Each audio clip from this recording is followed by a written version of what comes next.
Så, hvordan det? Kunne frelst tryggvande folk ha et eller annet anda? Avgjørt ikke. Ja, men jeg har sett akkurat annet side så. Ja, så du ser til i omkrar sekt, omkrar falsklærende kult, som får folk til å fokusere inn av sånne egnu signing og sånne egnu opprykan og sånne egnu mammons rikvo. Lær det djeva fyrir fåa. Og evangeliet ikke vil rett boa. Her som det har en annan Jesus. Her som det har en Jesus som ble pulslar av Satan i helvete. Og døy andalige. Og måtte endurfås i helvete. Hatt han Jesus som Kenneth Hagen heie. Og Kenneth Copeland og alle tåre avleggere. Det hatt han annan Jesus. Og i hæsar fjöldene sørst du til at ja, til annakort menneske er et eller annet. Og man rekast ut, og til lære til at de hava til, og at man rekast ut. Og så spyr jeg meg selv, eller spurningen er så hava det til, ja, det kan godt være. Det kan godt være at falsklærende kulter hava til, at de er ikke omkall ut og et hava.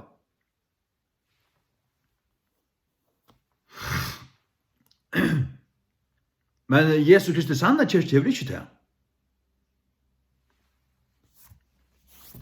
Og når jeg er grulig herrer å si så øyla på en bastskum, hatt det bra sannløys, hatt det måtte bare tenke feis at hun klotte. Hatt det måtte bare tenke feis at hun klotte. Hatt det sannløysen.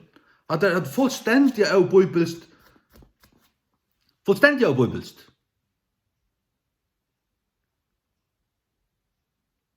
Og her som du sørst til at en som avvar salvaver for et eller annet, så det tog at Herren er vidtjen fra noen årsøke av hans herda i hjertet, at han har vent Herren og vet ikke.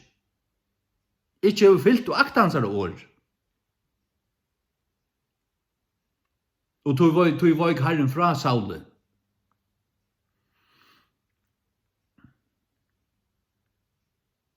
Hva var som månen av Sauli og David? David synda i øysene, men han vendte om og i sannløyga og hjertan. Og Nathan sier vi han, Herren er øysene fyrirgivet der synda sektuina, du skal ikke dodja.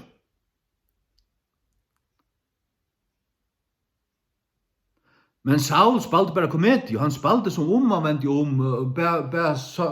Samuel kom, han ikke færre han, lett han færre offra, og jeg skal tilby Herren og bla bla, men det var ikke sannløyga.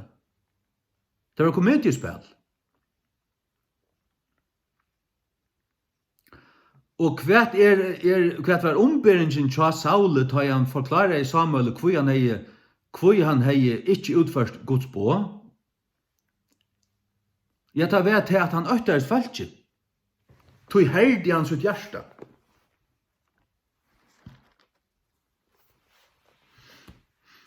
Han øktares falskje, stakkalinn.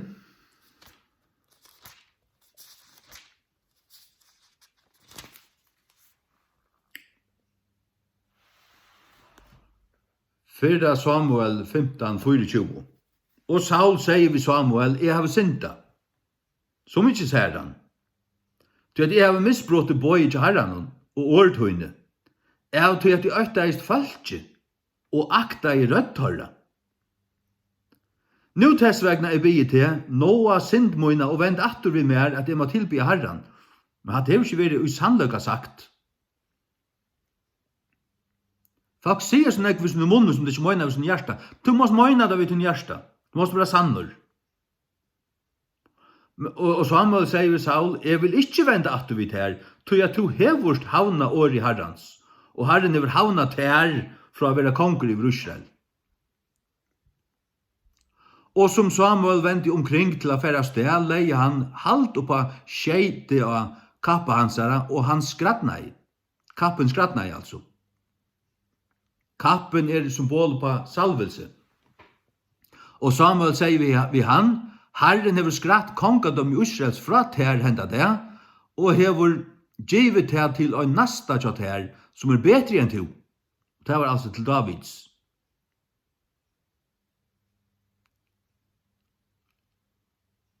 Og det som vi så i kapitel 16 til at Samuel salvar David til kong. Og vi så i vers 6 her, 16:6, for Samuel 16:6.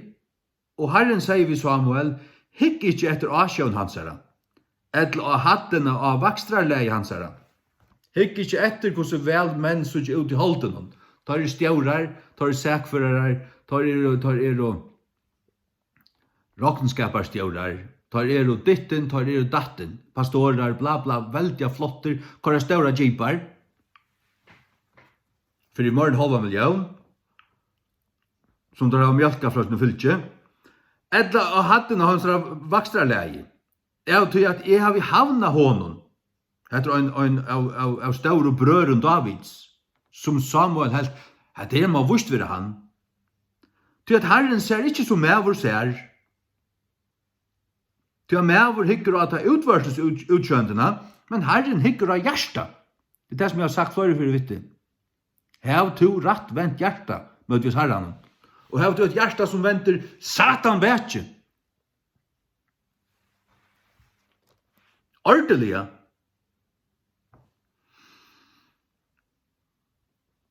Så kommer alle hinner framfor han her, så stender det i vers 11. Og Samuel sier vi Usai, du her alt tunne bøten? Og han sier til enn etter ein, nei til etter enn hin yngste, og så han gøymer at sier noen. Og Samuel sier vi Usai, send og henta han, til jeg vet vil ikke settes nyer til han kom hier. Og han sendte og førte han inn. Nå, han var reidamtur, og hertil av en fakrar i Asjøen, og fralugur at hitja til. Og Herren sier, røys til, salva han, til at hesen han. Ta tøg Samuel hotni av olje, og salva han, og myon brøren hansara, og ante Herrens kom på David fra tøydei frametter. Så Samuel røys opp og ført til Rama. Så stendur, men ante Herrens voik fra Saule, og en ytlur ante fra Herren avregva i han. Kvoi? Det var årsaka hans hjärsta. Han fyllte ikke Herren.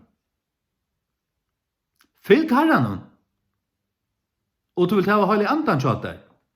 Du vil ta Guds salving og Guds eld, og du vil brenne ut der, og ikke en floa skal setast at du tøtt, ikke ein. Og gakk så fram.